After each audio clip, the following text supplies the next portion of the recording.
एक मोटा बड़े बदन वाला थोड़ा बिगड़ा हुआ सा छोटा नोबल लड़का था जो किकुनोय फैमिली से ताल्लुक रखता था। अपनी जबरदस्त और हद से ज्यादा मेल्टाउन जैसी हरकतों की वजह से मेंशन के नौकर उससे चिढ़ते थे। उसके माँ बाप तो उससे नफरत करते थे और उस खुलेआम घर से निकाल चुके थे। लेकिन किस्मत ने उस कुछ ऐसी जबरदस्त ताकतें दी थी जिनकी मदद से वो आगे चलकर एक बहुत बड़ा साम्राज्य बना सकता था। एक दिन उस मोटे लड़के को जबरदस्त बुखार हो गया जो पूरे एक हफ्ते तक चला और उसी दौरान जब वो बेहोश पड़ा था उसे अपनी पिछली जिंदगी की सारी यादें वापस मिलने लगी। पिछली जिंदगी में वो एक साधारण इंसान था जिसे खाना बनाना, सिलाई करना, म्यूजिकल्स देखना और घर की मरम्मत करनी पसंद थी। उसके शौक देखकर ही लग जाता था कि वो काफी नरम दिल और सीधा साधा था। इसलिए जब एक भयंकर गर्मी की लहर के दौरान उसकी मौत हो गई और वो इस नई फैंटेसी दुनिया में दोबारा जन्म ले आया तो उस कुछ भी अजीब नहीं लगा। नई यादों के साथ अगेया ने अपनी जिंदगी बदलने का फैसला किया। उसने रोज टहलना शुरू किया ताकि उसका बढ़ा हुआ वजन कम हो सके और उसकी बॉडी बिल्कुल किसी ऐसे मिडिल एज आदमी जैसी लगती थी जिसे शराब छोड़ देनी चाहिए। धीरे धीरे उसका वजन थोड़ा कम हुआ लेकिन उसे पता था कि उसे अपनी डाइट पर भी काम करना होगा और उसे ये भी समझ आ गया कि मेंशन के नौकर सिर्फ इसलिए उसकी खराब हरकतें सहते थे क्योंकि उन्हें पैसे मिलते थे। उसके माँ बाप कभी उसके पास नहीं रहते थे, ना ही उसे अच्छे संस्कार सिखाए और जब वो लगभग मर ही गया था तब भी वो उससे मिलने नहीं आए। बस नौकर ही थोड़ी बहुत चिंता दिखा रहे थे और वो भी शायद अपनी नौकरी बचाने के लिए। तब आग को समझ आया कि इस दुनिया में उससे सच में कोई प्यार नहीं करता था, जबकि पिछली जिंदगी में उसके दोस्त और परिवार उससे बहुत प्यार करते थे। इसलिए वो वैसा ही रिश्ता इस दुनिया में भी बनाना चाहता था। सबसे पहले उसने अपनी पर्सनल मेड रोतन को धन्यवाद दिया कि बीमारी के समय वो उस छोड़कर नहीं गई और अपने बुरे बर्ताव के लिए माफी मांगी। ये सुनकर वो इतनी हैरान हो गई कि उसका चेहरा नीला पड़ गया। फिर आग ने यही बात सारे नौकरों से कही और ये साबित करने के लिए कि वो सच में बदल गया है। उसने उनसे उनके सारे काम सीखने शुरू कर दिए और कुछ ही महीनों में वो सभी का दिल जीत चुका था। इसी बीच एक धूप भरे दिन वो फूलों के बाग में टहलते हुए अपनी पिछली दुनिया का एक गाना गुनगुनाने लगा जिसकी आवाज प्रिंसेस हायाका तक पहुंची जो हीलिंग और ब्लेसिंग्स की देवी थी। बाद में वो अपने एल्फ ट्यूटर रोमानोव के साथ पढ़ाई करने बैठा और उस पता चला कि वो लोग कू एम्पायर में रहते हैं जो एक शांत देश है, लेकिन वहाँ कुछ करप्ट नोबल्स आम लोगों पर जुल्म कर रहे हैं और किकुनोय फैमिली भी उन्हीं में से एक है। आग ने अपने ट्यूटर को एक केप दिखाया जिस पर उसने खास डिजाइन कढ़ाई की थी और रोमानोव ने बताया कि एल्फ लोगों के हिसाब से ये नक्शा बुरी शक्तियों को दूर भगाता है। फिर उसने उसके स्टैट्स देखे तो पता चला कि तलवारबाजी, तीरंदाजी और घुड़सवारी में वो बेकार था, लेकिन खाना बनाना, सिलाई, बागवानी और क्राफ्टिंग में वो आ रैंक पर था और उसके पास ग्रीन हैंड और ब्लू हैंड जैसे खास ट्रेड्स भी थे जो खेती और काम में मदद करते थे। इसके बाद मैजिक की क्लास हुई, लेकिन आगाया सामने आने वाली एक्सरसाइज में संघर्ष करता रहा और जब क्लास खत्म हुई तो वो फिर गार्डन में जाकर गाने लगा। इस बार हायाका खुद उसके सामने प्रकट हो गई और इतनी बड़ी शक्ति को देखकर वो एक घुटने पर बैठ गया। देवी उसके गाने से खुश हुई और उसने उसके सिर के पीछे जमे मैजिक नर्व्स खोल दिए जिससे बहुत दर्द हुआ, लेकिन अब वो मैजिक इस्तेमाल कर सकता था और जाते जाते देवी ने कहा कि वो रोज आकर उसके लिए गाना गाए। जब वो वापस आया तो रोमानोव हैरान रह गया क्योंकि उसके पास अचानक मैजिक आ चुका था और लिखा था कि वो हायाका का प्रिय है। अगाया ने बस इतना बताया कि देवी को उसका गाना पसंद आ गया था और उसी वजह से उसे ये शक्ति मिली। अगली बार जब उसने फिर गाया तो देवी ने कहा कि वो सुर में नहीं गाता और उस एक म्यूजिक टीचर की जरूरत है और तभी मौसम अचानक बदलने लगा। उस आसमान देखने की इच्छा हुई तो देवी ने यहाँ तक कह दिया कि वो उस स्वर्ग भी ले जा सकती। उसी समय रोमानोव वहाँ आ गया और देवी से माफी मांगते हुए बोला कि वो उसका ट्यूटर है और जब उसने ये सुना कि देवी उस स्वर्ग ले जाना चाहती है तो वो डर गया था, लेकिन हायाका समझ गई कि अगाया अपनी पिछली जिंदगी की यादें किसी को नहीं बताना चाहता। इसलिए उसने रोमानोव के सामने ये कहकर बात संभाल ली कि वही उस दूसरी दुनिया का वो गाना सिखाने आई थी। रोमानोव समझ गया था कि अगाया ऐसी बात किसी को क्यों नहीं बताना चाहता। लड़के को इस बात का अपराध बोध हो रहा था कि उसकी वजह से देवी हायाका को झूठ बोलना पड़ा,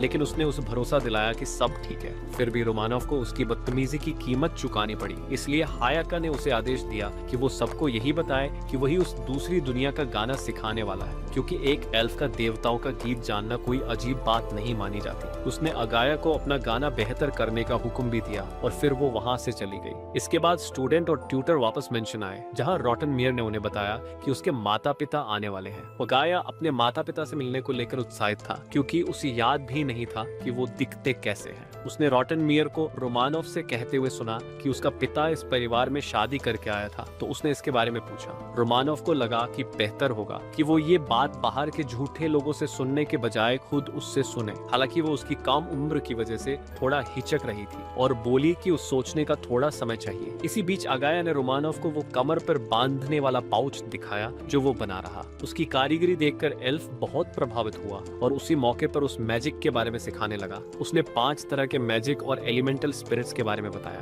और कैसे उन्हें एनर्जी देकर स्पेल्स डाले जाते हैं। स्पेशल मैजिक सबसे मुश्किल था क्योंकि इसके लिए सारे एलिमेंट्स को एक साथ ताकत देनी पड़ती थी और इतनी मैजिक ज्यादातर लोगों के पास नहीं होती। इसी वजह से इसके यूजर बहुत कम होते हैं। रोमानोव खुद इसी में एक्सपर्ट था। उसने उस पाउच पर स्पेशल स्पेल डालकर उसे एक बड़ा आइटम बॉक्स बना दिया जिसका अंदरूनी स्पेस एक अलमारी जितना बड़ा था और उसके अंदर समय भी रुक जाता था ताकि खाना खराब ना हो। बदले में उसने अगाया से बनाया हुआ एक रुमाल ले लिया, लेकिन लड़के को लगा कि ये सौदा उसके ही फायदे का है। तब रोमानोव ने बताया कि ग्रीन हैंड और ब्लू हैंड जैसे स्किल्स वाले लोग जो चीजें बनाते हैं उन्हें पहनने से मैजिक कास्ट करने में कम ताकत लगती है क्योंकि वो चीजें खुद मैजिक देती हैं। अगाया का बनाया हुआ केप उसकी मैजिक लागत 25% कम कर देता था और वो रुमाल देने से ये और भी बढ़ जाएगा। ये सुनकर अगाया हैरान रह गया। बाद में वो हायाका के लिए गाना गाने गया और उसने एक ओपेरा का गाना चुना। देवी उस शानदार परफॉर्मेंस की कहानी सुनकर इतनी प्रभावित हुई कि उसने उसकी यादों में झांककर वो सब खुद देख लिया और बहुत खुश हुई।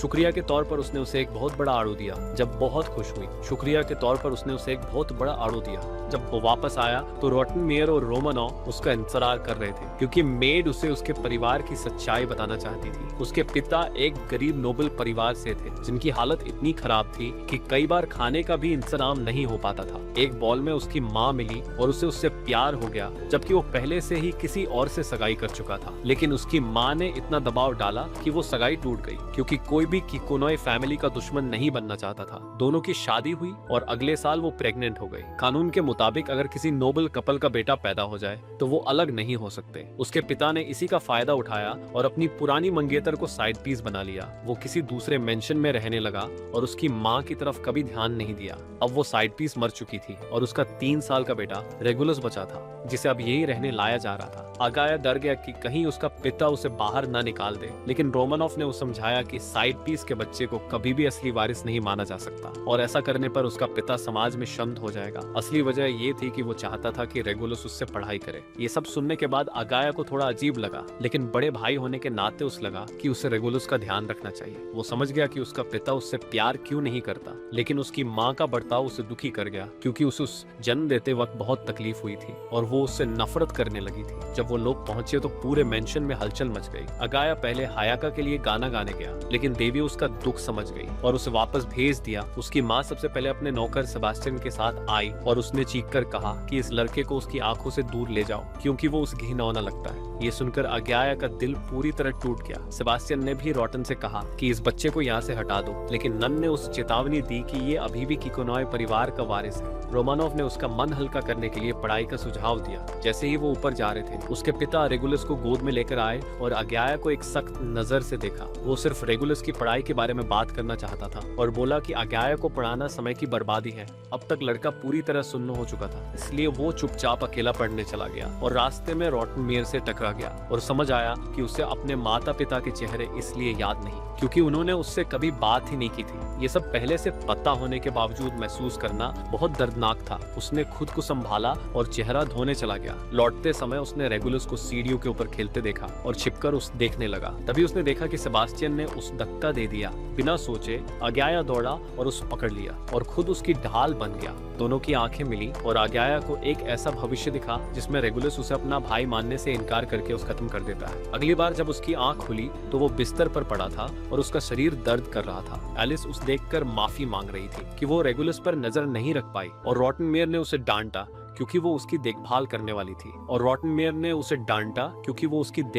वाली थी रेगुलस ने भूख की शिकायत की तो अगाया ने उससे बैग लाने को कहा और उसमें से वो बड़ा आड़ू निकाला जो अपने आप छोटे छोटे टुकड़ों में बंट गया। रेगुलस ने जैसे ही पहला टुकड़ा खाया वो उसकी जबरदस्त मिठास और स्वाद से खुश हो गया और कुछ टुकड़े अगाया के मुंह में भी डाल दिए। थोड़ी देर बाद वो सो गया और अगाया ने सबको बता दिया कि उसे सेबास्टियन ने सीढ़ियों से धक्का दिया था, लेकिन क्योंकि किसी और ने नहीं देखा था वो आसानी से इससे बच सकता था और अपनी बातों में सबको फंसा सकता था। ट्यूटर ने ये भी बताया कि वो सारा दोष एलिस पर डालने की कोशिश कर सकता है क्योंकि माना जाता है कि वही उसकी देखभाल करने वाली है। इस पर आहा ने उसे भरोसा दिलाया कि वो ऐसा होने नहीं देगा। एलिस हैरान थी कि किकोनोय मानशन के लोग उसके साथ इतने अच्छे क्यों हैं। उस बताया गया था कि रेगुलस से सब नफरत करते हैं और उसकी रक्षा करना उसका काम है। हाँ ने भी माना कि रेगुलस से मिलने के बाद अब उस थोड़ी जलन होने लगी है। उनके पिता रेगुलस को प्यार भरी नजरों से देखते थे, लेकिन एजिया को देखकर बोहें चढ़ा लेते थे, मगर रेगुलस की वजह से वो उससे नाराज नहीं हो सकते थे। उसने एलिस को समझाया कि उसका माता पिता के साथ खराब रिश्ता रेगुलस की गलती नहीं है, इसलिए उस चिंता नहीं करनी चाहिए। तभी रोमानोव ने कहा कि रेगुलस कुछ ही दिनों में राजधानी जा रहा है, तो एलिस को उसकी फिक्र करने की जरूरत नहीं होगी। ये सुनकर उसकी फिक्र करने की जरूरत नहीं होगी, ये सुनकर उस गुस्सा आ गया। उसे यकीन ही नहीं हुआ कि वो एल्फ रेगुलस को ट्यूटर नहीं करेगा। रॉटनमेयर ने उस डांटने की कोशिश की, लेकिन उसने उसे अनदेखा कर दिया और कहा कि रोमानोव का मालिक तो किकोनोय परिवार का मुखिया है, इसलिए उसे उनकी बात माननी चाहिए। रॉटन ने एलिस के बदतमीज बर्ताव के लिए माफी मांगी, लेकिन रोमानोव को यह सुनकर हंसी आ गई कि वो सोचती है कि कोई मामूली काउंट उसका मालिक हो सकता है। नौकरानियां वहां से चली गई और एलिस को एहसास हुआ कि वो गड़बड़ कर बैठी है। वहीं आशो सोचने लगा कि उसका ट्यूटर आखिर कितना बड़ा इंसान है। थोड़ी ही देर बाद उस मोटे से लड़के को हैरानी हुई कि उसकी सारी चोटें पहले ही थी। जवानोव ने याद किया कि उसके गिरने के बाद वो हायाका से मिलने गया था और उसने कहा था कि उसे एक आड़ू खाने दो, सारे घाव ठीक हो जाएंगे। किसी को यकीन नहीं हुआ कि सिर्फ एक फांक से इतना असर होगा, लेकिन रेगुलस ने पूरा ही आड़ू खा लिया। फिर सबको माता पिता ने बुलाया और जब रोमानोव ने गेहा को अपनी गोद में बैठाया तो वे थोड़े झुंझला गए। पिता ने एलिस की बदतमीजी के लिए माफी मांगी और माँ ने खुद को उससे अलग कर लिया। तभी पता चला कि रोमानोव एक तय किया गया इंपीरियल हीरो है। इसके बाद माता पिता के बीच इतना गंदा झगड़ा हुआ कि माहौल किसी लोकल टीवी सीरियल या रोड साइड ड्रामे से भी ज्यादा खराब लगने लगा। एजा ने देखा कि सेबास्टियन को ये सब देखकर ज्यादा ही मजा आ रहा है। आखिरकार बहस तब रुकी जब आगा ने पूछा कि इंपीरियल हीरो होता क्या है। रोमानोव ने बताया कि ऐसा इंसान जिसे सम्राट खुद उसकी सेवाओं के लिए हीरो मानता है और उसका एक ही मालिक होता है। सम्राट वो किसी और की बात नहीं सुनता। रोमानोव ने रेगुलस को पढ़ाने से साफ मना कर दिया क्योंकि उसे इसमें दिलचस्पी नहीं थी और साथ ही आगा की सोच और बढ़ने की रफ्तार देखकर उसे लगा कि वो किसी और को पढ़ाने का समय ही नहीं निकाल पाएगा। बाद में पता चला कि किकोनोय परिवार ने रोमानोव को सिर्फ रहने और खाने की जगह दी थी और आगा की कहानी सुनकर उसने दया से ही उस पढ़ाना शुरू किया। कानून के मुताबिक अगर कोई इंपीरियल हीरो किसी से खाने और रहने की जगह मांगे तो उस मना नहीं किया जा सकता। एज समझ गया कि वो अपने ट्यूटर को रेगुलस को पढ़ाने के लिए मजबूर नहीं कर सकता, इसलिए उसने खुद ही पूछा कि क्या वो अपने छोटे भाई को वो सब सिखा सकता है जो उसने सीखा है, ताकि उसकी भी रिवीजन होती रहे और रोमानोव वहां रहकर उसकी गलतियां भी ठीक कर सके। सेबास्टियन ने सवाल उठाया कि रेगुलस को इतनी अच्छी शिक्षा देना सही है या नहीं, क्योंकि वो उसकी माँ के लिए दर्द की वजह है। आगे को लगा ये बात उसके माँ बाप के बीच की है और अपने भाई की मदद करना गलत नहीं है। सेबास्टियन ने इशारों में जताया कि ये बात भविष्य में उसके खिलाफ जा सकती है और तभी आगा को वो डरावना दृश्य याद आया जिसमें रेगुलस उस पर तलवार ताने खड़ा था। फिर भी एजा ने साफ कह दिया कि उस सारे खतरे समझ में आते हैं और इसी मौके पर उसने सेबास्टियन से पूछा कि क्या उसने रेगुलस को धक्का दिया था, लेकिन उसने इनकार कर दिया। तब आगा ने कहा कि वो उसके असली रूप को याद रखेगा और अपनी वसीयत में इसका जिक्र करेगा और वो कागज रोमानोव को देकर रखवाएगा। ये सुनकर माँ गुस्से से तिलमिला गई। बड़े बेटे ने पिता से ये भी कहा कि रेगुलस की पढ़ाई का खर्च वो अपनी जेब से दे, क्योंकि किकोनोय परिवार की संपत्ति शुरू से माँ की थी, इसलिए उसका इस्तेमाल करना गलत होगा। उसने पिता को अपना खुद का बिजनेस शुरू करने को भी कहा ताकि आगे चलकर वो रेगुलस को देकर वो अपना भविष्य और परिवार बसा सके। पिछली जिंदगी की यादों का जरूरत से ज्यादा इस्तेमाल करने की वजह से आग को चक्कर आने लगे और वो रोमानोव और सेबास्टियन से बोला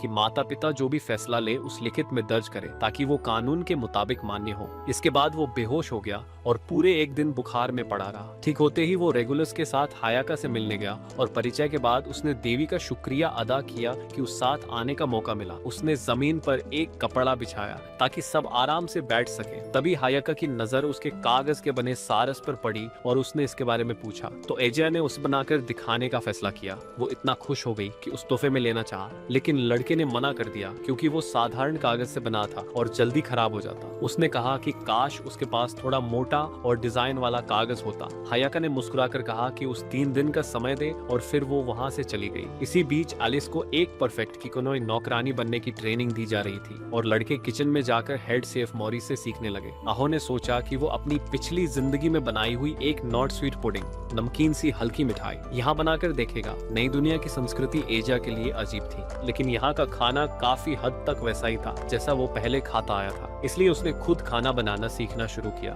ताकि अपने पुराने संसार की कुछ नई रेसिपी यहाँ चुपचाप शामिल कर सके। उसने ये तरीका मोरिस के साथ आजमाया और कई बार कोशिश करने के बाद आखिरकार वे उसकी नॉट स्वीट पुडिंग बनाने में कामयाब हो गए। इतनी मेहनत के बाद रेगुलस थोड़ा सोने चला गया। उस सोते देख अगाया को लगा कि अब उस रेगुलस की पढ़ाई के लिए एक सही और तयशुदा तरीका बनाना चाहिए। इसलिए उसने इस दुनिया की शिक्षा प्रणाली के बारे में जानकारी जुटानी शुरू की। रॉटन ने उसे बताया कि आम लोग पढ़ना लिखना या गणित नहीं सीखते, ये सिर्फ नोबल और व्यापारी घरानों का अधिकार है। बहुत कम मामलों में चर्च या कोई दयालु नोबल आम लोगों को पढ़ाता है। और उस पहले से ही पता था कि उसके परिवार ने ऐसा कभी नहीं किया। उस रोमानोव की बात भी याद आई कि किकोनोई जमीन पर ज्यादातर लोग किसान हैं और इसके बाद एडवेंचर्स का नंबर आता है, लेकिन भारी टैक्स और मनोरंजन की कमी की वजह से जैसे ही लोगों के पास डंजन से थोड़ा सा पैसा आ जाता है वे ये इलाका छोड़कर कहीं और चले जाते हैं। इसी कारण किकोनोई एडवेंचर्स गिल्ड और सराय लगभग खाली रहती है। ये सब सुनकर आहो अंदर से हिल गया और सोचने लगा कि शायद ये सब शिक्षा की कमी की वजह से हो रहा है। वो खुद जाकर देखना चाहता था कि लोग किस हाल में जी रहे हैं, लेकिन सबसे पहले उसने अपने छोटे भाई के लिए एक मजबूत और काम की पढ़ाई की योजना बनानी शुरू की, जिसे बाद में वो एक आम शिक्षा प्रणाली का बेस बना सके। इसका मतलब ये था कि पहले किकोनोई परिवार को उस हालत में आना होगा जहाँ वे शिक्षा पर पैसा खर्च कर सके। उसे ये भी बताया गया कि यहाँ बच्चों की किताबें नहीं होती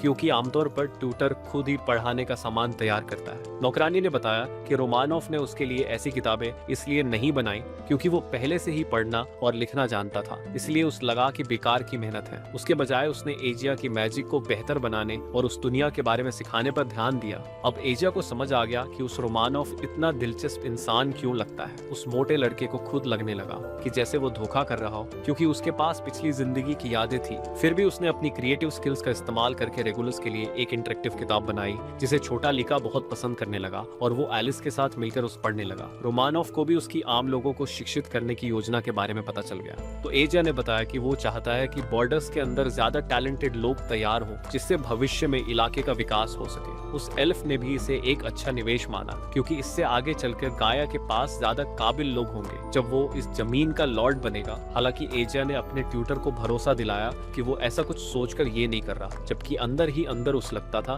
कि एक दिन उसका छोटा भाई ही उसकी जान लेगा। रोमानोव ने मजाक उड़ाते हुए कहा कि उसके लिए इतना सारा फंड जुटाना लगभग नामुमकिन होगा, जिससे आहो थोड़ा चिढ़ गया। लेकिन कहीं न कहीं उसे भी पता था कि उसका मेंटर सही कह रहा है, इसलिए उसने फिलहाल वो सब छोड़कर हायाका से मिलने का फैसला किया और वहाँ उसे पता चला कि सजावटी कार्ड ईगोर ने बनाए थे। ये सुनकर वो लगभग डर ही गया क्योंकि ईगोर तो टेक्नोलॉजी और दूसरी चीजों का देवता था। उसे यकीन ही नहीं हो रहा था कि वो खुद के हाथ में उसके द्वारा बनाया गया कुछ पकड़े हुए है। हायाका थोड़ी सी नाराज भी हो गई कि वो ईगोर को तो पहचानता है लेकिन उस नहीं। तब उसने बताया कि वो पढ़ाई कर रहा था। उन्हीं कार्ड से उसने हायाका के लिए एक पेपर बटरफ्लाई बनाई जिसे देखकर वो इतनी खुश हो गई कि उसने उस बचा हुआ सारा पेपर रखने की इजाजत दे दी। एजिया को ये जानने में दिलचस्पी होने लगी कि आखिर वो कार्ड्स बने कैसे हैं, लेकिन हायाका को पक्का नहीं पता था। उस बस इतना याद था कि ईगोर ने कुछ प्रिंटिंग ब्लॉक जैसा कुछ कहा था। इससे एजिया के दिमाग में लेटर प्रेस प्रिंटिंग का ख्याल आया और हायाका ने कंफर्म किया कि इस दुनिया में ऐसा कुछ नहीं है। अगर ऐसा हो जाए तो बहुत सारी किताबें बनाना आसान हो जाएगा और वो आम लोगों तक ज्ञान पहुंचा सकेगा। उसने हायाका से विनती की कि वो ईगोर से उसके लिए एक बना दे, लेकिन हायाका को समझ नहीं आया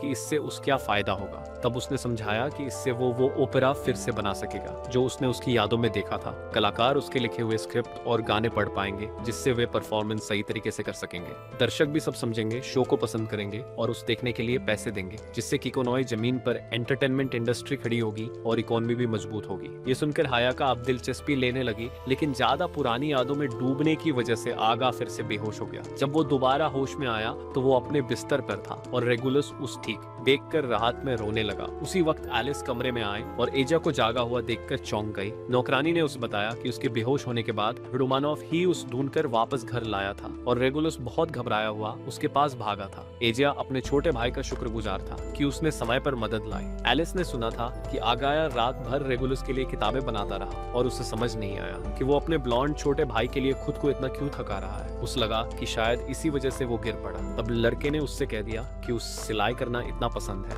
कि उस वक्त का पता ही नहीं चला। ये सुनकर एलिस भावुक हो गई कि एजा ने रेगुलस के लिए इतना बड़ा त्याग किया, लेकिन फिर भी उस समझ नहीं आया कि आखिर वो ऐसा क्यों कर रहा है। तब एजा ने उस बताया कि उसे नहीं लगता कि वो बहुत लंबी जिंदगी जिएगा। उसने अपने विजन के बारे में कुछ नहीं बताया, बस उस बीमारी का हवाला दिया जो उस करीब मौत के मुंह तक ले गई थी। उसने अपनी इच्छा भी जताई कि अगर उसके साथ कुछ हो जाए तो रेगुलस ही किकोनोय लॉर्ड बने। ये सब सुनने के बाद एलिस दिल से आगा की फैन बन गई और उसने वादा किया कि वो उसकी और रेगुलस की हर हाल में रक्षा करेगी। एगा आया से गिड़गिड़ाकर बोली कि ऐसा ना कहे कि वो ज्यादा दिन नहीं जिएगा। नौकरानी ने जाकर सबको बताया कि वो होश में आ गया है। रोमानोव उस देखने आया और जो हुआ था उसका और ठीक से समझाया।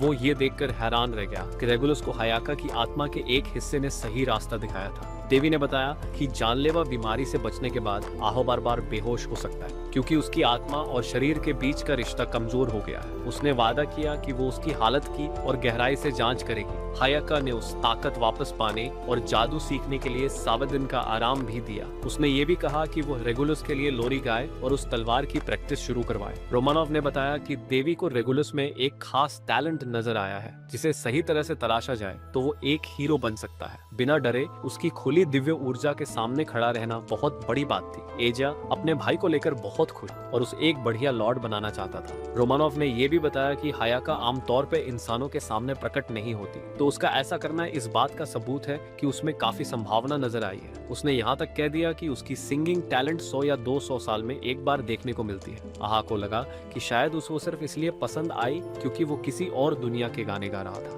रोमानोव समझ गया कि भारी भरकम बच्चा उसकी बातों पर शक कर रहा है और उसे लगा कि शायद इसलिए क्योंकि वो कभी मेंशन से बाहर नहीं गया और उसे नहीं पता कि उसका टैलेंट दूसरों के मुकाबले कितना खास है। ट्यूटर ने सुझाव दिया कि वे राजधानी की यात्रा करेंगे जहां उसे एम्पायर की परफॉर्मिंग आर्ट्स देखने को मिलेंगी। आहो रेगुलस को भी साथ ले जाना चाहता था, लेकिन रोमानोव ने कहा कि वो अभी बहुत छोटा है। एलेफ ने यह भी बताया कि सफर का खर्च उसे नहीं देना होगा, लेकिन जो भी यादगार चीजें लेनी होंगी उसके पैसे उसे खुद देने होंगे। एजा को याद आया कि उसके पास तो पैसे ही नहीं है। रोमानोव ने उस सलाह दी कि वो एल्वन निशान वाले 5 रुमाल कढ़ाई करके बनाए जिन्हें वे बेच सकेंगे। बड़े लड़के को लगा कि उसका ट्यूटर उसकी लंबी प्लानिंग कर चुका है। उसने बताया कि एल्फ कम से कम 2000 साल जीते हैं, इसलिए कुछ दशक उस पढ़ाने में कोई दिक्कत नहीं है और वो तो 100 साल भी उस पढ़ाने के लिए तैयार है। अगले दिन दोनों भाई बगीचे में गेंजो से सीखने गए और सब्जियां वो फल तोड़े। रेगुलस को अपने भाई के दिए हुए बेरीज बहुत पसंद आए। गेंजो को दोनों भाइयों का प्यार देखकर बहुत अच्छा लगा। उसने बताया कि उसके भी कुछ पोते हैं जो इनकी ही उम्र के हैं, लेकिन उनमें बिल्कुल तालमेल नहीं है। आग ने कहा कि वो उन्हें बगीचे में लेकर आए ताकि वे मिलकर काम करना सीखें। केंजो ने शुक्रिया अदा किया और कहा कि इस परिवार के बगीचे की पैदावार हमेशा से बेहतरीन रही है। तभी रेगुलस ने एक लकड़ी की टहनी घुमानी शुरू की और आग सोचने लगा कि वो उस तलवारबाजी कैसे सिखाएगा। केंजो ने खुद उसे सिखाने की पेशकश की। वो पहले एक एडवेंचर था और अब भी रोज तलवार की प्रैक्टिस करता है। अपने जमाने में वो बहुत मशहूर था। आहो ये सुनकर बहुत खुश हुआ और एलिस को बताने पर उसने कहा कि उसकी कहानियां मेंशन में काफी फेमस है। एक मिशन के दौरान बुरी तरह घायल होने की वजह से उसे रिटायर होना पड़ा और पुराने परिवार के मुखिया ने उसे नौकरी दे दी। रॉटन को भी उसके परिवार ने यहाँ भेज दिया था क्योंकि वे सबको खाना नहीं खिला सकते थे। एजा ने नोटिस किया कि मेंशन में कोई पोर्ट्रेट नहीं थे और उस लगा कि परिवार के लोग एक दूसरे को पसंद नहीं करते थे, इसलिए उन्होंने सारी तस्वीरें हटा दी और यही अंदरूनी झगड़े किकोनोय परिवार के पतन की वजह बने। उस लगा कि एलिस एक अच्छी जासूस बन सकती है क्योंकि वो उससे सारी बातें निकलवा लेती थी। उसने बताया कि एक अच्छी दासी को अपने मालिक की आइकान होना चाहिए और ये सब उस रॉटन ने सिखाया था। तभी उन्हें एहसास हुआ कि रेगुलस सोना चाहता है, तो आगाया ने उसे लोरी गाकर सुलाया। कुछ दिनों बाद रेगुलस जिद करने लगा कि वो अपने भाई और रोमानोव के साथ शहर जाना चाहता है। उसने 5 कढ़ाई वाले रुमाल पूरे कर लिए थे और जब टीचर ने कहा कि वे इन्हें एडवेंचरर्स गिल्ड में बेचेंगे तो वो हैरान रह गया। शहर पहुंचकर उस जगह काफी सुनसान लगी। तब रोमानोव ने बताया कि रात में ये जगह भरी रहती है। जब सारे एडवेंचर लौटते हैं वे सीधे गिल्ड मास्टर डोमिनिक के ऑफिस पहुंचे। अगाया को लगा कोई उस घूर रहा है। मास्टर हैरान था कि उसका असर नहीं पड़ा क्योंकि उसने प्रेशर स्किल से बच्चे को डराने की कोशिश की थी। रोमानोव ने उसे ऐसा करने दिया क्योंकि उस पता था कि ये गया पर काम नहीं करेगा और फिर उसने एक बच्चे को डराने के लिए उस डांट भी दिया। डोमिनिक और रोमानोव पुराने दोस्त थे और एक बड़ी गलती की वजह से उस राजधानी से निकालकर किकोनोय भेज दिया गया था। एजा ने अपना परिचय दिया और गिल मास्टर ने बताया कि उसने उसके पिता को भी इसी प्रेशर से डरा दिया था, लेकिन ये लड़का मानसिक हमलों के खिलाफ मजबूत है। रोमानॉफ ने समझाया कि उसकी स्किल लिस्ट का जो वर्जन दिखता है वो छोटा वर्जन है, पूरा वर्जन श्राइन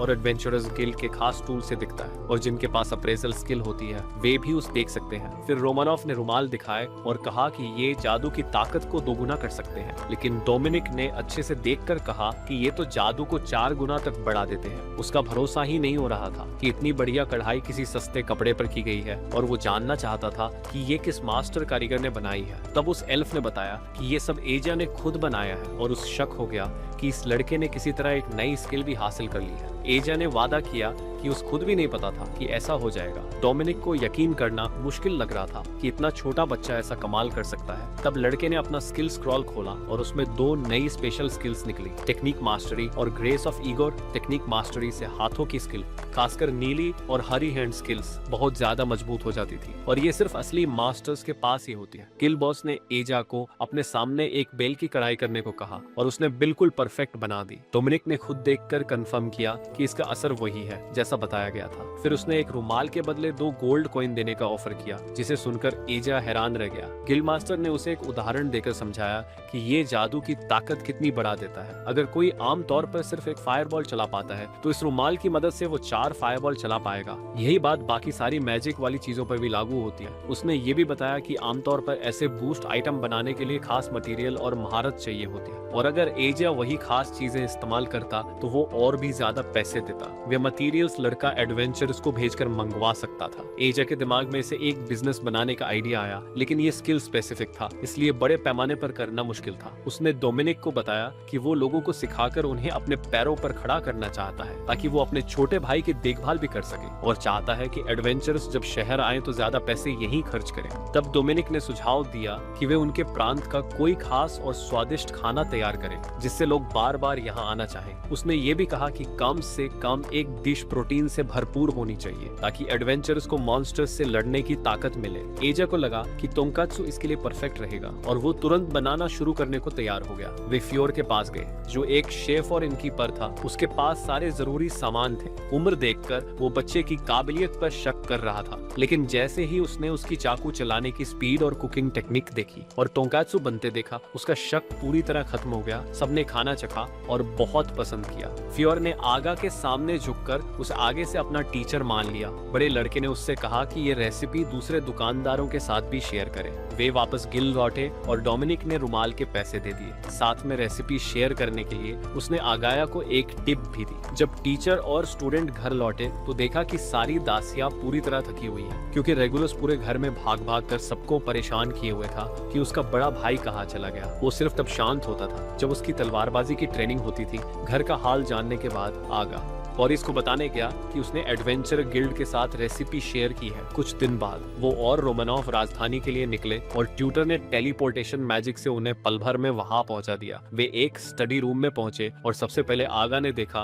कि वहां खाली म्यूजिक शीट्स बिखरी पड़ी थी। रोमानॉफ ने बताया कि ये विक्टर की हैं, जो एक बहुत ही महान एल्फ म्यूजिशियन है, जिसे दुनिया के बेस्ट इंस्ट्रूमेंट प्लेयर में गिना जाता है। ये सुनकर बड़ा लड़का उससे मिलने के लिए एक्साइटेड हो गया। बाहर निकलते ही उन्होंने उस किसी से बहस करते सुना। रोमानॉफ अपने स्टूडेंट को लेकर अंदर गया, और विक्टर एजा को देखकर और भी खुश हो गया। वो उस गाते सुनना चाहता था, लेकिन पीछे खड़ी लाल बालों वाली एक लड़की मारिया इस बात से थोड़ी चिड़ी हुई लग रही थी कि सारा ध्यान इस लड़के को मिल रहा है। आहा ने अपना परिचय दिया और रोमानॉफ ने पूछा कि मारिया कौन है। विक्टर ने बताया कि वो उससे सिंगिंग सीखने आई थी, लेकिन उस सिखाने में दिलचस्पी नहीं थी, मगर एजा के आने से उसका मूड अच्छा हो गया और उसने उससे भी सिखाने का मन बना लिया। मारिया ने जब जाना कि वो एक हीरो के सामने खड़ी है तो वो खुशी से फैन गर्ल बन गई, लेकिन जब विक्टर ने उस वही गाने को कहा तो वो थोड़ी नर्वस हो गई, क्योंकि वो एक प्रोफेशनल सिंगर थी जो नेशनल थिएटर में गाने वाली थी। फिर भी उसने बहुत बढ़िया गाया, जिससे आगा और रोमानॉफ दोनों इम्प्रेस हो गए। लेकिन विक्टर समझ गया था कि वो थोड़ा सुर से हट गई थी और एजा बस विनम्रता दिखा रहा है। फिर ट्यूटर ने अपने स्टूडेंट को भी गाने के लिए कहा ताकि मारिया भी उस फीडबैक दे सके। एजा आगे आया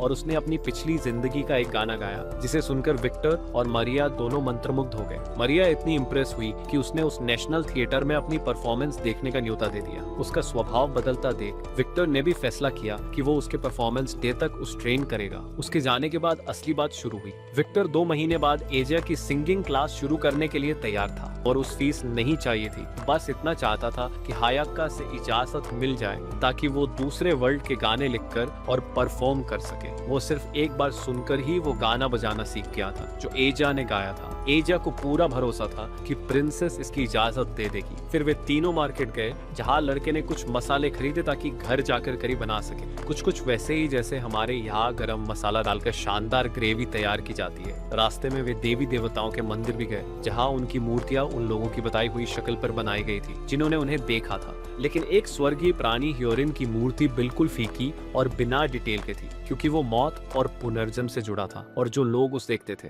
वे वापस आकर उसका वर्णन नहीं कर पाते थे। अंदर जाकर आगा ने ईगोर की मूर्ति देखने की इच्छा जताई। हालांकि वो कभी सीधे उस देवता से नहीं मिला था, फिर भी उसे उसका आशीर्वाद मिला था जैसे ही वो भेंट चढ़ाने वाला था। ईगोर खुद उसके सामने प्रकट हो गया और बोला कि वो पैसे अपने पास ही रखे क्योंकि वो उसकी अपनी कमाई के पहले सिक्के थे। उछलता हुआ लड़का सम्मान से झुक गया और बोला कि उस ईगोर से मिलना उसके लिए एक बड़ा सम्मान है। देवता ने कहा कि वो इतना फॉर्मल ना हो, उसे ये सब पसंद नहीं है। उसने समझाया कि उसने एजा को अपना आशीर्वाद इसलिए दिया क्योंकि उसे उसमें एक बड़ी संभावना दिखाई दी। इतिहास में वो हमेशा ऐसे लोगों को आशीर्वाद देता आया है जो दुनिया को आगे ले जाने की ताकत रखते हैं। तथाकथित देवताओं की ताकत भी जीवों की आस्था से ही बढ़ती है, इसलिए मानवता का विकास उनके लिए भी जरूरी है। ईगोर ने एजा से एक कढ़ाई वाली कंगन भेंट में ले ली और उस बताया कि उस टेक्निक मास्टरी की स्किल उस कागज के पक्षी की वजह से मिली थी जो उसने बनाया था और वही चीज हायाका को बहुत पसंद आई थी। ईगोर ने उसे ये भी सलाह दी कि वो सब कुछ अकेले करने की कोशिश ना करे बल्कि रोमानोफ और विक्टर जैसे टैलेंटेड लोगों की मदद ले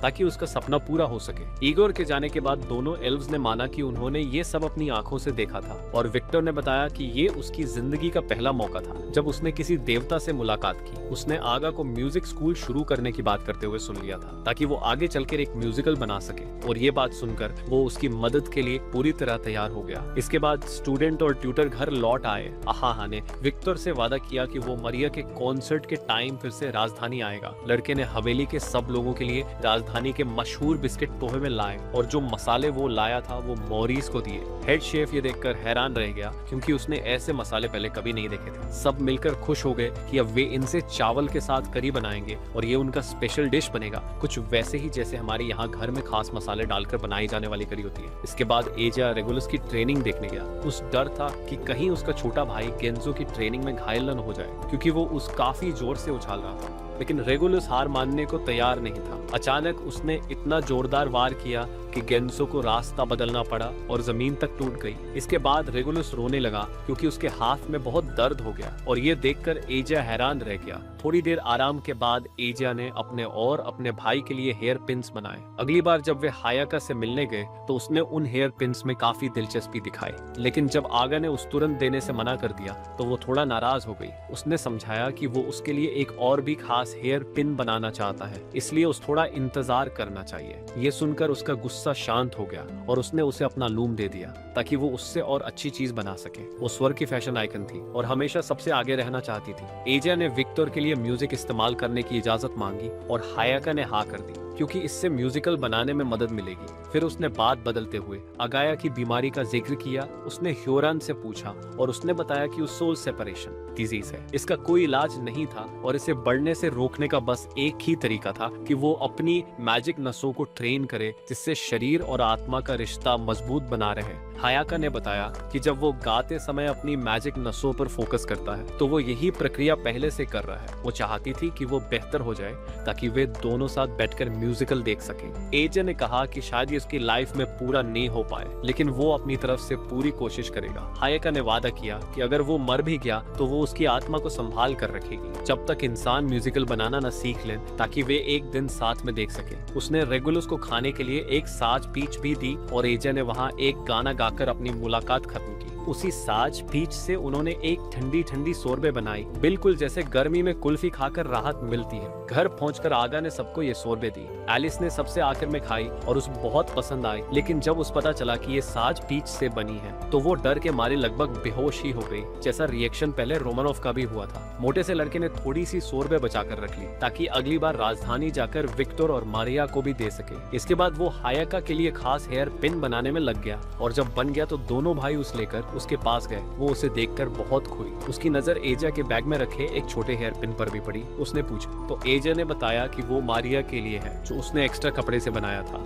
हायाका उस छेड़ने लगी, लेकिन उसने कह दिया कि वो उससे बहुत बड़ी है और शायद उसकी पहले से ही सगाई हो चुकी होगी। इसके साथ ही उनकी रोज की मुलाकात खत्म हुई। कुछ दिन बाद ट्यूटर और स्टूडेंट फिर से राजधानी रवाना हुए। एजा ने विक्टर को शोरबे दी और वो उसकी तारीफ किए बिना रह नहीं सका। फिर वे मारिया से मिलने निकले, क्योंकि वो अब कोर्ट सिंगर बन चुकी थी। पहले वो दूसरे प्रिंस के लिए काम करती थी, लेकिन अब पूरे साम्राज्य के लिए गाएगी। विक्टर ने पहले ही चेक कर लिया था कि एजा के माता पिता वहाँ मौजूद नहीं होंगे, वरना लोग गलत मतलब निकाल सकते थे कि वे दूसरे प्रिंस के पक्ष में हैं। जब आगा को ताज और दूसरे प्रिंस के गुटों की बात पता चली तो वो समझ आ गया कि अंदर ही अंदर सत्ता की लड़ाई चल रही है। रोमानोव ने उससे भरोसा दिलाया कि चिंता की बात नहीं है, क्योंकि वे विक्टर के मेहमान बनकर आए हैं और दोनों एल्व्स वैसे भी इस राजनीति में नहीं पड़ने वाले। जब वे परफॉर्मेंस वाले हॉल में पहुंचे तो आजा वहां की सजावट देखकर दंग रह गया। सीढ़ियां चढ़ते चढ़ते वो हाफने लगा, क्योंकि वो अभी भी थोड़ा आउट ऑफ शेप था। तभी अचानक उन्हें मारिया के कमरे से एक चीख सुनाई दी और सब दौड़कर अंदर पहुंच गए। उसकी मेड ने बताया कि उसने वो पानी पी लिया था, जो हमेशा की तरह दूसरे प्रिंस की तरफ से भेजा गया था, इसलिए उसको कोई शक नहीं हुआ। विक्टर ने चेक करके कंफर्म किया कि मारिया को जहर दिया गया है। वो जानलेवा नहीं था, लेकिन उसकी गले की नसों को जला चुका था। उसने जिम्मेदार इंसान को भी ढूंढ लिया और रोमानोव से कहा कि वो गार्ड्स को बता दे। बाद में पता चला कि अपराधी ने खुद को हमेशा के लिए चुप करवा लिया था। मतलब ये सब पहले से प्लान किया गया था। अच्छी बात ये थी कि जहर उसके शरीर से निकाल दिया गया, लेकिन विक्टर ने जादू से घाव भरने से मना कर दिया, क्योंकि इससे आगे चलकर भारी नुकसान हो सकता था। एजा को अचानक अपना सहज पीच शोरबे याद आया। उसने थोड़ा सा शोरबे मारिया को खिला दिया ताकि उसका दर्द कम हो जाए, लेकिन उससे तो न सिर्फ वो ठीक हो गई, बल्कि पहले से भी ज्यादा अच्छी महसूस करने लगी। जब विक्टर को पता चला कि ये शोरबे सहज पीच से बना है तो वो करीब बेहोश ही हो गया। नौकरानी डॉक्टर को लेकर दौड़ती हुई आई और मारिया को पूरी तरह ठीक देखकर हैरान रह गई। वो एजा की बहुत आभारी थी। मारिया ने अपनी तैयारियां पूरी की और अपने साबोतुर को चौंकाने के लिए तैयार हो गई। हाँ ने उसे वो हेयर क्लिप दिया जो उसने खुद बनाया था और मारिया ने वादा किया कि वो उसे हमेशा संभाल कर रखेगी। एल्व्स ने बताया कि जो हेयर पिन उसने मारिया को दिया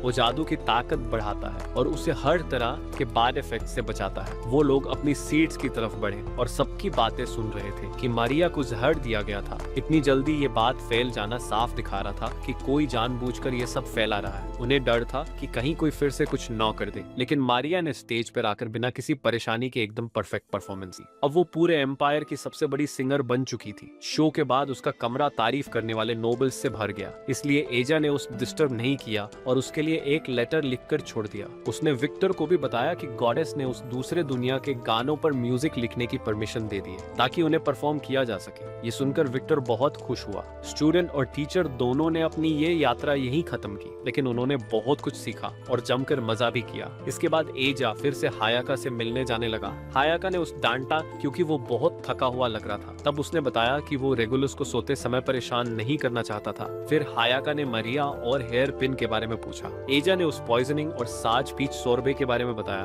उसे लगा कि शायद गॉडेस उससे नाराज होगी, लेकिन उसने समझाया कि इंसानों की नजर में साज पीच अमरता देता है, जबकि असल में वो सिर्फ जानलेवा घाव को ठीक करता है और इंसान की छुपी ताकत को बाहर लाता है। इतना कीमती फल पाने के लिए लोग अपनों तक को मार डालते हैं। फिर भी वो इस बात से और ज्यादा प्रभावित हुई कि उसने इतनी कीमती चीज किसी और को दे दी। उसने माफी मांगी कि उसने उसकी दरियादिली को कम आंका और उस सलाह दी कि दुनिया के बारे में और सीखो, ताकि बुरे लोग तुम्हारे सीधेपन का फायदा न उठा सके। साथ ही उसने कहा कि अपने आसपास के लोगों पर भरोसा करो और उन्हें हमेशा संभाल कर रखो। बाद में एजिया ने रोमानोव से भी अपने जीवन की परेशानियों के बारे में खुलकर बात की। उस पता चला कि जब वो बीमार पड़ा था तब रॉटनमेयर उसे लेकर बहुत परेशान थी और दुआ करती थी कि वो ठीक हो जाए ताकि एक अच्छा नोबल बन सके। बात खत्म करते समय रोमानोव ने उसे कहा कि अपनी जिंदगी ऐसे जियो कि तुमसे ज्यादा लोग खुश हों, दुखी नहीं। बाद में रॉटन मेयर खुद उसके पास आई और बोली कि वो अपना ख्याल रखे क्योंकि वो उस फिर से बीमार नहीं देखना चाहती। एजा ने उसका हाथ थामकर उसे धन्यवाद दिया और कहा कि वो आगे भी उसका साथ चाहती है। एक रात विक्टर की नींद तब टूट गई जब लारा ने अपना फेमिलियर भेजकर उस परेशान किया जब तक कि वो उस आगा से मिलाने के लिए मान न गया। उधर मानशन में सबने मिलकर आखिरकार करी बनाई और बच्चों के लिए एक मीठी वर्जन भी। एजा ने उसका रेसिपी फ्योर को दे दिया और लोगों को वो इतना पसंद आया कि और ज्यादा एडवेंचरर्स उनके शहर में आने लगे। एजा को बस यही देखकर खुशी मिल रही थी कि किकुनोय धीरे धीरे बेहतर हो रहा है। एक दिन वो बगीचे में था जब उसे बताया गया कि कोई उससे मिलने आया है। विक्टर लारा को लेकर आया था। वो तीसरी एल्फ थी जो इंसानों को पसंद करती थी। वो आजा से मिलने आई और मारिया का लिखा हुआ एक लेटर भी लाई। एजा को ये जानकर बहुत खुशी हुई कि मारिया ठीक है और लोगों को उसका हेयर पिन बहुत पसंद आ रहा है। लारा पहले मारिया की टीचर रह चुकी थी। जैसे आगा वो भी पहले मोटी और कम आत्मविश्वास वाली थी, इसलिए लारा ने उस डांस और एटिकेट सिखाकर उसका वजन कम कराया। लेकिन उसके पिता ने उस जल्दी लोगों के सामने पेश कर दिया और तारीफों ने उस घमंडी बना दिया। इसी वजह से वो पहली बार में इतनी एरोगेंट लगी थी। लारा ने उस पूरे 5 साल बाद देखा और काफी राहत महसूस की। उसने चाहा कि अब वही ट्रेनिंग आगा को भी दे ताकि उसका वजन कम हो और वो आगे सोशल सिचुएशंस में बेहतर कर सके। एक नोबल होने के नाते उसे ग्रेसफुल चलना और नाचना आना चाहिए। वैसे एजिया को लगा अभी उसके पास काफी समय है। तभी रोमानोव ने बोल दिया कि वो बहुत आउट ऑफ शेप है और यहीं से उसकी ट्रेनिंग शुरू हो गई। उसी दिन भाई बहन फिर से गॉडेस से मिलने गए और आगा ने उसे अपनी एटिकेट ट्रेनिंग के बारे में बताया। लारा ने उसके म्यूजिकल ड्रीम के बारे में सुना और लगा कि डांस सिखाकर वो उस एक्टर्स को बेटर डायरेक्ट करना भी सिखा सकती है। हायाका को उसका स्लिम होता लुक अच्छा लगा और उसे विश्वास होने लगा कि म्यूजिकल बनाने का सपना और पास आ गया है। उसने विक्टर को उसके संगीत के काम के लिए इनाम के तौर पर फर्स्ट एल्फ की एक फ्लूट दी। घर लौटने पर उन्होंने तीनों एल्फ्स को बगीचे में कॉम्पोस्ट बनाते देखा। गेंजो के बड़े पोते ने आगा से बदतमीजी से पूछा कि वो कौन है, तो बूढ़े आदमी ने तुरंत माफी मांगी। किनारे को भी अपनी गलती का एहसास हुआ और उसने अपना परिचय दिया। गेंसो ने बताया कि उसका घर वालों से झगड़ा हुआ था और वो घर छोड़कर भाग आया है, इसलिए अभी वो उसके साथ रह रहा है। एजा को इससे कोई दिक्कत नहीं थी और वो उस वहीं रहने देने के लिए राजी हो गया। फिर दोनों भाई बहन अंदर जाकर गर्म होने लगे और किनारे भी उनके साथ आ गया। आगा ने उसे सलाह दी कि अपने मानस सुधार ले वरना लोग उस रूढ़ कहेंगे। किनारे ने बात मान ली और अपने छोटे भाइयों के बारे में बताने लगा। एजा ने अंदाजा लगाया कि उसका छोटा भाई ही उस परेशान करता होगा। किनारे ने बताया कि हर गलती का दोष उसी पर आ जाता है, चाहे गलती उसके छोटे भाई की ही क्यों न हो। लेकिन एजा ने मुस्कुराकर कहा कि फिर भी उसे अपने छोटे भाई से बहुत प्यार है। इस बात पर किनेर ने बताया कि असल में हुआ क्या था। उसके छोटे भाई ने उसका लकड़ी का कुत्ता तोड़ दिया था, लेकिन माँ बाप ने उसे ही डांटा कि खिलौना बाहर क्यों छोड़ा और छोटे भाई को कुछ भी नहीं कहा। ये सुनकर एजिया को बहुत गुस्सा आया और उसने कहा कि खिलौना खराब करने के लिए छोटे भाई को भी समझाना चाहिए था। कैनेट को अच्छा लगा कि कम से कम कोई तो उसकी साइड समझ रहा है। उसने एजिया को शांत करते हुए कहा कि चलो कुछ याम्स पका लेते हैं। गेंसो आग जलाने की तैयारी कर रहा था और तभी एजिया को अपने पिछले जीवन का एक कैंप फायर सॉन्ग याद आ गया। जैसे ही उसने गाना गाया, आग भरकर बड़ी बड़ी लपटों में बदल गई। सब हैरान रह गए। एल्व्स को उसके अंदर से बहती हुई मैजिक साफ महसूस हो रही थी। अगाया ने कहा कि उसने तो बस गाना गाया है, लेकिन रोमानोव ने बताया कि उसके गानों का असर एक मैजिकल इनकांटेशन जैसा होता है, इसलिए अब उस मैजिक सीखनी होगी। कैनेड और रेगुलस ने भी सीखने की इच्छा जताई और विक्टर को उनका जोश देखकर बहुत प्यारा लगा। तभी एज को गॉडेस का दिया हुआ उपहार याद आया। उसने विक्टर को एक तरफ बुलाकर उस फ्लूट दे दी। विक्टर समझ गया कि ये क्या है और उसकी आंखों में आंसू आ गए कि गॉडेस ने उसे इतना कीमती तोहफा दिया है। खुशी में उसने कहा कि वो एजा की हर मदद करेगा। एजा ने वहीं उससे कहा कि वो रेगुलस और कैनेड को मैजिक सिखाए। उसने खुशी खुशी हाँ कर दी और रेगुलस तो और भी खुश हो गया क्योंकि विक्टर दुनिया के सबसे बेहतरीन मैजिशियंस में से एक माना जाता था। कैनेड घर लौट गया, लेकिन हर 3 दिन में अपने दादाजी के पास आता और विक्टर से मानशन में पढ़ाई करता। इस तरह नोबल सिबलिंग्स को एक नया दोस्त मिल गया। मौसम बदलने लगे और सर्दियां आने लगी तो आग ने रेगुलस के लिए एक नेक वार्मर बना दिया। विक्टर ने देखा कि उसमें कोल्ड रेजिस्टेंस भी है। बड़े भाई ने सोचा कि वो रेगुलस के सारे सर्दियों के कपड़े खुद ही बना देगा ताकि उसके पापा को, जो पहले से कर्ज में हैं, पैसे खर्च न करने पड़े। विक्टर को लगा कि आजा में एन्चांटमेंट मैजिक की खास काबिलियत है, यानी चीजों में स्पेशल इफेक्ट डालने की शक्ति। उसने इसका सबूत देते हुए खनेड को इतना ताकतवर बना दिया कि वो रेगुलस को आसानी से उठा ले। तभी उनकी क्लास लारा के आने से रुक गई। वो मारिया की चिट्ठी लाई थी। सब जमा हो गए और हा ने पत्र खोला। एम्प्रेस को हेयरपिन बहुत पसंद आया था और वो वो भी अपने लिए एक चाहती थी। लारा बोली कि अब और भी नोबल महिलाएं इसे चाहेंगी। एजिया समझ गया कि फैशन ट्रेंड ऊपर से शुरू होकर नीचे फैलता है और अगर ये पॉपुलर हुआ तो किकोनॉय प्रोविंस में एक बड़ा फैशन बिजनेस शुरू किया जा सकता है। लेकिन इसके लिए कानून चाहिए था ताकि उसका काम कोई चुरा न सके और उस कानून की ज्यादा जानकारी नहीं थी। तभी इगोर आकर समाधान लेकर आया। वो खुद भी हेयरपिन बनवाना चाहता था और उसने वादा किया कि वो हायाका के रोब जैसा बढ़िया मटेरियल दिला देगा। एजिया को उसकी बात पर शक हुआ क्योंकि सब कुछ बहुत सही टाइम पर हो रहा था। तब इगोर ने बताया कि उसने अपनी ग्रेस एक दूसरे नोबल को दी है और वो भी इस हेयरपिन का फैन है। वो एक दूक का दूसरा बेटा है जो क्राफ्ट्समैन के अधिकार बचाने के लिए नया कानून बनाना चाहता है और उस लागू करने के लिए आहा का हेयरपिन एकदम सही एग्जाम्पल है। वही उस प्लान को लेकर एम्प्रेस के पास गया था। इगोर ने कहा कि वो लड़का भी ठीक एज की तरह है जो आम लोगों को आगे बढ़ते देखना चाहता है, इसलिए वो उसका काम कभी नहीं चुराएगा। ये सुनकर एजिया को भरोसा हो गया और उसने डील मान ली। वो जल्दी ही मटेरियल तैयार करके देगा और दूक का बेटा एम्परर और एम्प्रेस को किकुनॉय फैमिली के बारे में बताएगा। लेकिन एजिया ने मना किया कि ऐसा ना करे वरना उसके माता पिता सब छीन लेंगे। उसने अपनी चीजों को सुरक्षित रखने के लिए एक कंपनी बनाने का फैसला किया और सोचा कि वो अपने इलाके के लोगों को ट्रेनिंग देकर क्राफ्ट्समैन बनाएगा और आगे चलकर लोकल्स को ऑफिस वर्क भी देगा। बस दिक्कत पैसों की थी जिसे एल्फ्स ने इन्वेस्ट करके सुलझा दिया। इगोर ने ये भी बताया कि ड्यूक के बेटे को भी अपने पिछले जीवन की यादें हैं। ये सुनकर आह्यो बहुत खुश हुआ कि वो अकेला नहीं है और वो जानना चाहता था कि शायद वो भी उसी देश और समय से हो। इसलिए उसने इगोर को करी पाउडर की एक बोतल दी और उसे बनाने का तरीका इस दुनिया की भाषा और जापानीज दोनों में लिखा। एजिया ने अपनी कंपनी का नाम एफ पापिलोन रखा। बाद में ज्यादा यादें इस्तेमाल करने की वजह से वो गिर पड़ा तो लारा ने उसे आराम देने के लिए फेस मसाज दी। रेगुलस आया और लारा को उसका नेक वार्मर बहुत पसंद आया। उसने बताया कि वो भी एक एडवेंचरर है और ये उस लड़ते समय गर्म रखेगा, इसलिए इसे कंपनी के प्रोडक्ट्स में जरूर जोड़ना चाहिए। रोमानोफ और रॉटनमीयर ने एजिया से बात करके उस खतरे के बारे में आगाह किया कि उसकी ये तरक्की कुछ ताकतवर नोबल्स को पसंद नहीं आएगी और वे आम लोगों को ऊपर आता देखकर उस नुकसान पहुंचा सकते हैं। एल्व्स उसकी थोड़ी रक्षा कर सके, बस ये दिखाकर वे उसके साथ है। रेगुलस दुखी था कि एज पतला हो रहा है और पहले जितना नरम नहीं रहा, लेकिन उसने समझा कि उसका बड़ा भाई का हेल्थी होना जरूरी है। कनेर ने भी मदद करने की बात कही पर एजा ने कहा कि उसकी सबसे बड़ी मदद पढ़ाई होगी ताकि उसकी सफलता दूसरों को प्रेरित करे। बाद में वो हायाका को सब बताने गया। वो इगोर के सीधे संपर्क से नाराज हुई, लेकिन फिर शांत होकर उसने उसे वो कपड़ा दे दिया जो इगोर ने तैयार करवाया था। उसने कहा कि अब वो अगली वसंत ऋतु तक उनसे मिलने नहीं आएगी। यह सुनकर लड़के उदास हो गए तो उसने दोनों पर एक प्रोटेक्शन स्पेल बना दिया और कहा कि अब उनसे डीमन लॉर्ड्स भी दूर रहेंगे, लेकिन ये उनके आसपास के लोगों की रक्षा नहीं कर पाएगा। बुरे इंसान कमजोर लोगों को निशाना बना सकते हैं। उसे भरोसा था कि तीनों एल्व्स उसकी मदद करेंगे। उसने एजा को अपनी प्रोटेक्टिव ब्लेड भी दे दी और उम्मीद जताई कि उसका भी इस्तेमाल करने की जरूरत न पड़े। एजा ने सारे तोहफों के लिए उस धन्यवाद दिया और एक गाने के साथ उस विदा किया।